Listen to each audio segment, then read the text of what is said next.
کی بیٹی بھی بے پردہ ہو کر کے گھومے گی. ماں اگر گانا سنا کرتی ہے تو بیٹی بھی گانا سنے گی. باپ اگر گٹکا کھاتا ہے, سگریٹ پیتا ہے, بیڑی پیتا ہے, تو اس کا بیٹا بھی اپنے باپ کو دیکھ کر کے وہی کام کرے گا. اسی وجہ سے جناب محمد رسول اللہ نے باقاعدہ تعلیم دی اور شکشا دی اور بتایا یہ بچہ چھوٹا ہے, اس کو ابھی دنیا کے بارے میں کوئی پتہ نہیں ہے. اس بچہ کا پہلا مدرسہ اس بچہ کا وہی ماں باپ ہے, اس کا گھر ہے. پہلا مدرسہ اس کی ماں کا گود ہے. اب ماں اپنے بچے کو جیسا بنانا چاہے ویسا بنا سکتی ہے. عبد القادر جیلانی کا نام آپ نے سنا ہوگا. عبد القادر جیلانی کو پڑھانے کے لیے اس کی ماں نے بھیجا, شام کی کوفہ کی طرف بھیجا. اے میرے بیٹے جاؤ, تم وہاں پڑھنے کے لیے جاؤ. یہ 9-10 سال کا یہ بچہ تھا اور ماں نے اپنے بچے کے جیب میں یا یہ کہہ لیجیے ان کے جھولی کے اندر 40 اشرفیاں ڈال دی. اے میرے بچے, جب تم وہاں پڑھنے کے لیے جا رہے ہو, خرچہ کی تمہیں ضرورت پڑے گی, اس 40 اشرفیوں سے اپنا کام چلا لینا چلے جاؤ. جا رہا تھا عبد القادر جیلانی, راستے میں ڈاکوؤں نے گھیر لیا قافلے کو اور سب سے مال چھیننے لگا. عبد القادر جیلانی کے پاس بھی آیا وہ ڈاکو اور اس سے بچے سے کہتا ہے اس گٹھری کے اندر کیا, جھولی کے اندر کیا, بتاؤ.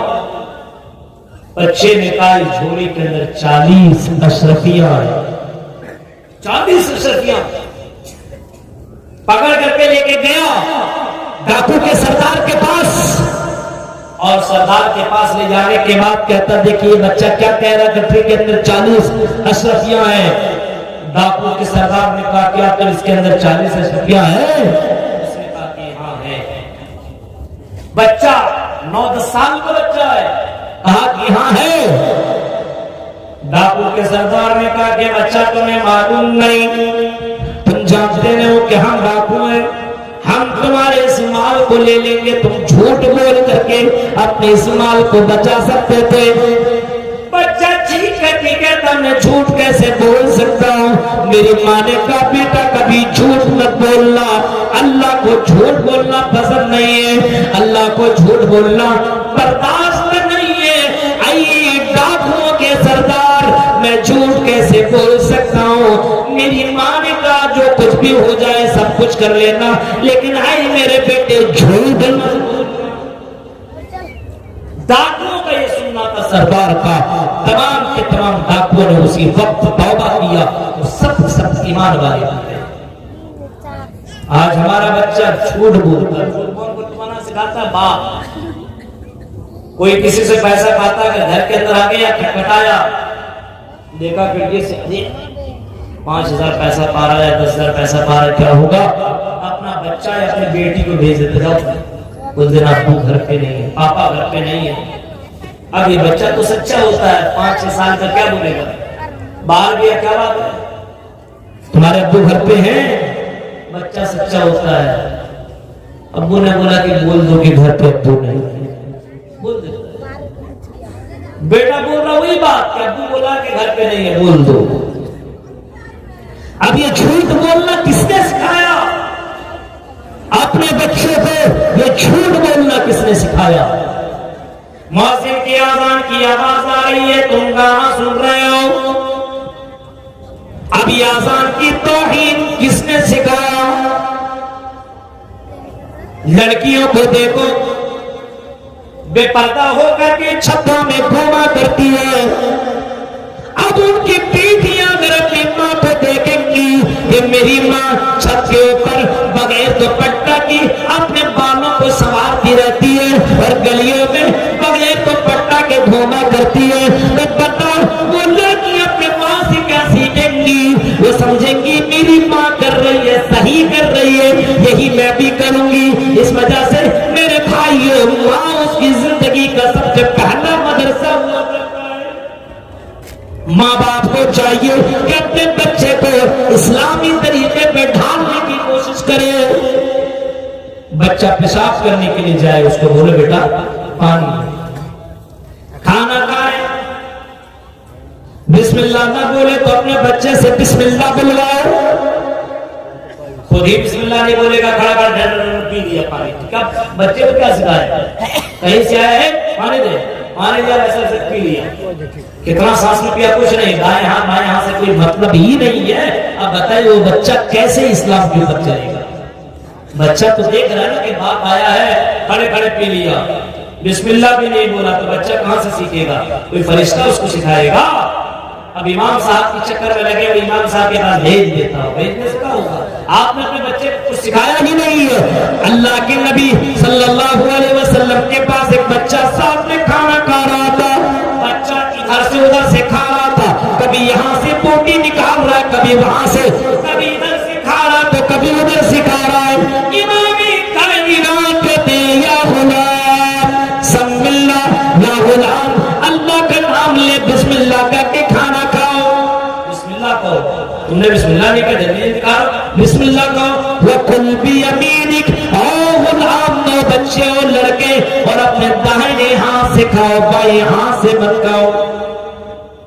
وَقُلْ مِمَّا يَلِيكَ، او بچے تم کنارے سے کھاؤ، اپنے طرف سے کھاؤ، ادھر ادھر سے کھانے کی ضرورت نہیں ہے. یہ تعلیم جناب محمد رسول اللہ بچے کو دے رہے ہیں. بچہ ہے اللہ کے نبی کے پیچھے بیٹھے ہوئے حضرت عبداللہ ابن عباس، نبی اکرم صلی اللہ علیہ وسلم اس بچے کو توحید کا درس دے رہے ہیں، اس بچے کو توحید سکھا رہے ہیں، بتا رہے ہیں اور کہہ رہے ہیں اذا سألت فاسأل اللہ، اے بچے جب بھی تم سوال کرنا تو اللہ تعالیٰ سے سوال کرنا. وَإِذَا اسْتَعَنْتَ فَاسْتَعِنْ بِاللَّهِ، اے بچے جب بھی تم مانگنا تو اللہ تعالیٰ سے مانگنا. ایک بچے کی تربیت کیسی ہونی چاہیے؟ جناب محمد رسول اللہ صلی اللہ علیہ وسلم باقاعدہ یہ تربیت کا یہ طریقہ بتا رہے کہ بچے کو چھوٹا ہو اسی وقت سے تم اس کو توحید کا درس دو، اس کو شرک سے منع کرو. وہ بچہ ضرور ہے لیکن وہ بچہ آگے بڑھ کر کے وہ بڑا ہوگا، وہی جوان ہوگا، جیسا دیکھے گا ویسا ہی کرے گا. ہماری چھوٹی چھوٹی بچیاں جن کے کپڑے پھٹے پرانے ہوا کرتے ہیں، جس کو آپ بغیر دوپٹے کے باہر بھیج دیا کرتے ہو، میرے بھائیوں یہ لڑکیاں چھوٹی چھوٹی، ان لڑکیوں کو بتاؤ یہ سر کا بال دکھانا اسلام میں جائز نہیں ہے. اس وجہ سے بیٹیوں جب تم گھر سے باہر نکلو تو اپنے سر کے بال کو چھپا کر کے نکلا کرو، اور عورتوں کو چاہیے وہ جب گھر سے باہر نکلا کریں تو خوبصورتی کو ظاہر کر کے باہر نہ نکلے. قرآن کہتا ہے وَقَرْنَ فِي بُيُوتِكُنَّ وَلَا تَبَرَّجْنَ تَبَرُّجَ الْجَاهِلِيَّةِ الْأُولَىٰ، اے لڑکیوں تم گھر میں رہا کرو، بغیر ضرورت کے باہر نہ نکلا کرو. اور اگر تمہیں ضرورت پڑے، تمہیں بازار جانا پڑے، تمہیں کپڑا خریدنا پڑے، تمہیں میک اپ کا سامان لینا پڑے، تمہیں ڈاکٹر کے پاس جانا پڑے، تمہیں دوائیاں لینا پڑے، تمہیں اسکول جانا پڑے، تو اے لڑکیوں تم زیب و زینت زیب و زینت اختیار کر کے مت جایا کرو. زمانہ جاہلیت کی طرح کپڑے پہن کر کے مت نکلا کرو. تم چلو تو لگنا چاہیے کہ مسلمان کی بیٹی چل رہی ہو، تم چلو تو لگنا چاہیے کہ مسلمان کی بہن چل رہی ہو، تم چلو زمین کے اوپر تو لگنا چاہیے کہ مسلمان کی ماں چل رہی ہے. تمہارے چلنے سے اسلام ظاہر ہونا چاہیے، تمہارے چلنے سے حیا ظاہر ہونا چاہیے، تمہارے چلنے سے یہ نہیں ہونا چاہیے کہ مسلمان کی بیٹیاں نہیں ہے، تمہارے چلنے سے پتہ ہونا چاہیے کہ یہ مسلمان کی لڑکی ہے. آپ کے چلنے سے پتہ ہونا چاہیے، لڑکا چلے تب بھی معلوم ہونا چاہیے کہ مسلمان کا لڑکا چل رہا ہے. آج کل مسلمان لڑکوں کو دیکھیے، راستے میں چل رہا ہے کوئی خوبصورت لڑکی، سندر لڑکی کو دیکھا چھڑنا شروع کر دیا. مسلمان لڑکا یہ کون طریقہ ہے؟ کس نے بتایا اس کو؟ یہ کہاں کی تہذیب آئی؟ اپنے سماج کے اندر یہ بہت بےہودہ چیزیں کہاں سے آئی؟ یہ کس نے سکھایا؟ ارے یہ بھی تو کسی کی بہن ہے. جن لڑکیوں کو تم چھیڑ رہے ہو، ہاں مسلم لڑکے کالجوں میں پڑھنے والا کسی لڑکی کو پارکوں میں لے جا کر کے اس کے ساتھ انجوائے کرتا ہے، 17, 18, 20 سال کی لڑکیوں کو لے جا کر کے ایسے ایسے جگہوں میں لے کر جب چلا جاتا ہے اور وہاں پہ انجوائے کرتا ہے. لڑکا لڑکی مل کر کے بے حیائی والا کام کر رہا ہے. وہ کس نے سکھایا؟ میرے بھائیوں اگر ماں باپ اس کو سکھائے ہوتے اے میرے بیٹے یہ کام کبھی بھی مت کرنا، تم بند کمرے میں کرو، یہ کلکتہ کے کالجوں میں کرو، یہ کلکتہ کے پارکوں میں کرو، یا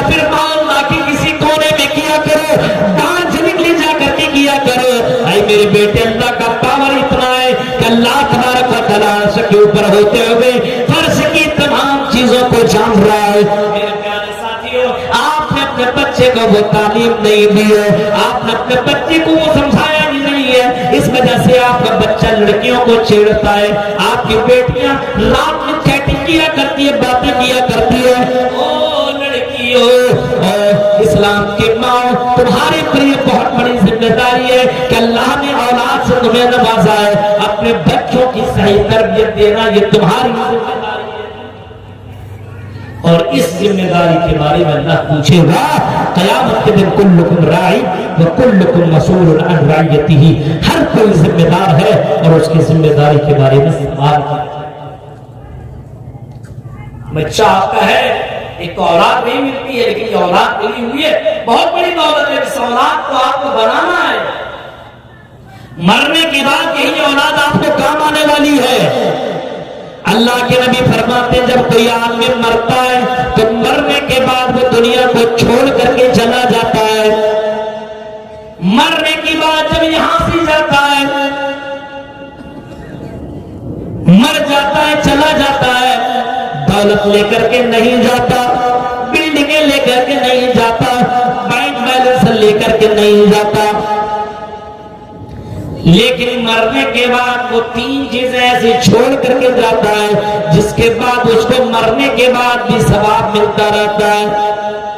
صدقۃ جاریہ، اگر کوئی ایسا کام کر دیا جس کے وجہ سے لوگ فائدہ اٹھا رہے ہو تو اس آدمی کو اس کا ثواب ملے گا، مثلا مسجد بنوا دی، مدرسہ بنوا دیا، کنواں کھدوا دیا، درخت لگوا دیا اور اس سے لوگ فائدہ اٹھا رہے ہیں تو مرنے کے بعد بھی اس کو ثواب ملے گا۔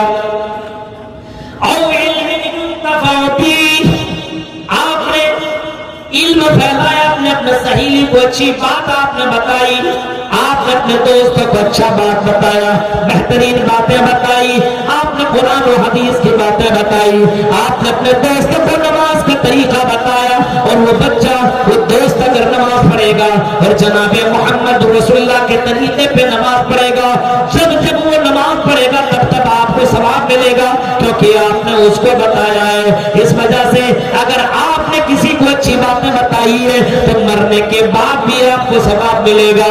اللہ کے نبی فرماتے ہیں اولد صالح یدعو لہ، اور اگر آپ نے اپنا بچہ کو دیندار بنایا، متقی بنایا، پرہیزگار بنایا، نمازی بنایا، اللہ کے اوپر چلنے والا بنایا، اسلام کے اوپر چلنے والا بنایا، قال اللہ اور قال الرسول کی سزائیں بلند کرنے والا اگر آپ نے بچے کو بنایا تو اگر آپ کا بچہ نماز پڑھے گا تو آپ کو ثواب ملے گا، آپ کا بچہ قرآن پڑھے گا تو آپ کو ثواب ملے گا، آپ کی بیٹی قرآن کی تلاوت کرے گی تو آپ کو ثواب ملے گا، آپ کی بچی پردہ کرے گی تب بھی آپ کو ثواب ملے گا۔ فرمایا آپ کا بچہ جب آپ کے لیے دعا کرے گا تو عذاب قبر آپ سے کم کیا جائے گا۔ اولد صالح یدعو لہ، آپ کا بچہ جب نیک ہوگا، نماز پڑھے گا اور اپنے ماں باپ کے لیے دعا کرے گا، رب ارحمہما کما ربیانی صغیرا، اے اللہ میرے ماں باپ کے اوپر رحم فرما، اے اللہ میرے ماں باپ کو چھما کر دے، اے اللہ میرے ماں باپ کو معاف کر دے، جس طریقے سے میرے ماں باپ نے مجھے بچپن کے اندر چھما کیا تھا، رحم کیا تھا، اے اللہ میرے ماں باپ نے میرے اوپر بہت رحم کیا، اس وجہ سے اللہ تو میرے ماں باپ کے اوپر رحم فرما۔ جب بچہ کو آپ اتنا اچھا بنائیں گے تب وہ بچہ آپ کے لیے دعا کرے گا۔ اب آپ کا بچہ آپ کا شرابی ہے، جواری ہے، شرابی ہے، ہر وقت موبائل میں گانا اور فلم اور ڈانس یہی سب دیکھتا ہے اور لگا رہتا ہے گیم کھیلنے میں، تو آپ کا بچہ مرنے کے بعد آپ کے لیے کیا دعا کرے گا؟ وہ خود اپنے لیے نہیں کر رہا ہے تو آپ کے لیے کیا کرے گا؟ اس وجہ سے میرے بھائیو اپنے بچے کو دیندار بنائے۔ فرمایا بچہ دیندار ہو تو مرنے کے بعد بھی آپ کو کام آئے گا، لیکن اگر آپ نے ان بچوں کی محبت میں آ کر کے اگر اپنے بچوں اور اولاد کی محبت میں آ گئے اور بچوں کی فرمائش پورے کرنے لگے، بچہ کہے مجھے یہ موبائل چاہیے، آپ نے موبائل دے دیا، بچہ کہے مجھے گاڑی چاہیے، آپ نے گاڑی لا کر کے دے دی، بچہ کہے مجھے یہاں گھومنا ہے، آپ نے وہاں گھمایا، بچہ کہے مجھے یہ چاہیے، آپ نے وہ کر دیا، یعنی بچوں کی ساری فرمائشیں آپ نے سن لی اور بچے کو آپ نے اسلام کے پر نہیں چلایا، بچے سے بہت زیادہ آپ نے محبت کی اور اللہ کی میرے بھائیوں یہ بچے آپ کو جہنم کے قریب کر دیں گے. قرآن کہتا ہے یا ایھا الذین آمنوا لا تلھکم اموالکم ولا اولادکم عن ذکر اللہ. اے لوگوں کہیں تمہیں تمہارا مال تمہاری اولاد کہیں تمہیں اللہ کے ذکر سے اللہ کی عبادت سے اللہ کی بھکتی سے تمہیں دور نہ کر دے. یہ اولاد تمہیں کہیں اللہ کی عبادت سے دور نہ کر دے. اولاد سے محبت کرو اتنی کرو جتنی محبت ہونی چاہیے, اس سے زیادہ تمہیں محبت کرنے کی ضرورت نہیں ہے. اولاد سے محبت کرو لیکن اللہ سے بڑھ کے مت کرو. اگر تمہاری اولاد اگر غلط کام کر رہی ہے تو اپنے اولاد کو تم مارو, اس کو ڈانٹو, نہیں مانے تو گھر سے باہر کر دو, لیکن اپنی اولاد کی صحیح طور پر تربیت کرو ورنہ مرنے کے بعد تمہیں بھگتنا پڑے گا. اولاد بہت بڑی ایک نعمت ہے. اب ایسا نہیں ہے کہ اولاد جو چاہے وہ کر لو, جو چاہے وہ کہہ دو کر لو. میرے بھائی اولاد بچہ کیا جانے, بچہ کو آپ کو دیکھنا پڑے گا میرا بیٹا کہاں جاتا ہے, کس کے ساتھ رہتا ہے, کیا کھاتا ہے. ہاں چھوٹا چھوٹا بچہ گالی دے رہا, کوئی کچھ بولتا نہیں ہے. بیٹی کس کے ساتھ جا رہی ہے, کس سے باتیں کر رہی ہے, یہ آنے والی یہ نسل ہے, نسل یہ ہمارا فیوچر ہے. اس فیوچر کے اوپر غور و فکر کرنے کی ضرورت ہے, ورنہ میرے بھائیوں صرف نام کا مسلمان, نام کا اسلام رہ جائے گا, گھر کے اندر اسلام کچھ بھی باقی نہیں رہے گا. اپنے ان بچوں کے اوپر غور کرو, فکر کرو, سوچو کہ ہمارا بچہ کیسے نماز پڑھے گا جب میں خود نہیں نماز پڑھتا ہوں. فرمایا جب باپ نماز, بیٹا نماز نہ پڑھے تو باپ مارے, اور باپ ہی نماز نہ پڑھے تو کون مارے, دادا. وہ تو مر چکا, وہ کیا مارے گا. میرے بھائیو ذرا سوچو, غور کرو, تصور کرو. اللہ کے نبی بھی بچوں سے محبت کیا کرتے تھے اور بہت زیادہ محبت کیا کرتے تھے. اللہ کے نبی اپنی بیٹی سے اتنی زیادہ محبت کیا کرتے تھے میرے بھائیو, حدیث میں آتا ہے جب وہ بیٹی فاطمہ محمد رسول اللہ سے ملنے کے لیے آیا کرتی تھی, امام اللہ میں اٹھ کر کے کھڑے ہو جایا کرتے تھے اور اپنی بیٹی کو گلے سے لگایا کرتے تھے, اپنی بیٹی کو اپنے بغل میں بٹھایا کرتے تھے, ان تک پیشانی کو چھوما کرتے تھے. اپنی بیٹی سے اتنی محبت کرنے کے بعد بھی اللہ کے نبی اپنے بیٹی سے کہا کرتے تھے, آئی میری بیٹی فاطمہ سلونی من مالی, آئی میری بیٹی فاطمہ جو بھی مانگنا مجھ سے مانگ لو, لا اغنی عنک من اللہ شیئا. اے میری بیٹی مرنے کے بعد تیرا باپ کچھ بھی کام نہیں آئے گا. اے میری بیٹی اعملی, اے میری بیٹی نیک عمل کر لے, اچھے اعمال کر لے, مرنے کے بعد میں تمہیں کام نہیں آؤں گا. یعنی محمد رسول اللہ اپنے بیٹی سے محبت تو ضرور کر رہے ہیں لیکن آخرت کی فکر دلا رہے ہیں, جہنم کے بارے میں بتا رہے ہیں, جنت کے بارے میں بتا رہے ہیں. اے میری بیٹی دنیا میں جو بھی تم چاہو جتنا میرے پاس ہے اپنی حیثیت کے مطابق میں تمہیں وہ دے سکتا ہے, لیکن میری بیٹی مرنے کے بعد میں تمہیں کام نہیں آ سکوں گا. آج ہم اپنے بیٹی کو کچھ بولتے ہیں, نماز نہیں پڑھ رہی کوئی بات نہیں. آج ہمارا بیٹا نماز نہیں پڑھ رہا پھر بھی کھانا پینا سب کچھ دے رہے ہیں, سب کچھ. ہماری بیٹی جینس ٹی شرٹ پہن کر کے جا رہی ہے کالج جا رہا ہے, ٹھیک ہے چلے گا, چلے گا, کیسے چلے گا. میرے بھائیوں کون اس چیز کے اوپر پابندی لگائے گا. صرف جلسہ کرنے سے سماج کے اندر اصلاح ہو جائے گا. ہر ذمہ دار کو اپنی ذمہ داری نبھانی ہوگی, ہر ماں باپ کو اپنی ذمہ داری نبھانی ہوگی. اگر آپ باپ ہیں تو باپ بنیے جناب محمد رسول اللہ کی طرح. کیسے باپ ہیں آپ, ماں ہے تو بنیے حضرت ام سلیم کی طرح, سمیہ کی طرح. غور کرو میرے بھائیوں, آج ہماری مائیں اسلام سے دور ہے. آج ہمارے باپ جو اپنے آپ کو باپ کہا کرتے ہیں, اپنے آپ کو فادر کہتے ہیں, وہ آج اپنی ذمہ داری سے دور ہے. آج باپ شراب پیتا ہے تو بیٹا کیسے دیندار ہوگا. آج ماں بے حیا ہو کر کے, بے پردہ ہو کر کے گھر سے باہر نکلتی ہے تو بتاؤ اس کی بیٹیاں پردہ والی کیسے ہوگی, اس کی بیٹیاں دیندار کیسے ہو سکتی, نہیں ہوگا. اپنے سماج کو سدھارنا ہے تو ہر کسی کو اپنی ذمہ داری نبھانی. یا ایھا الذین آمنوا لا تلھکم اموالکم ولا اولادکم عن ذکر اللہ. اے ایمان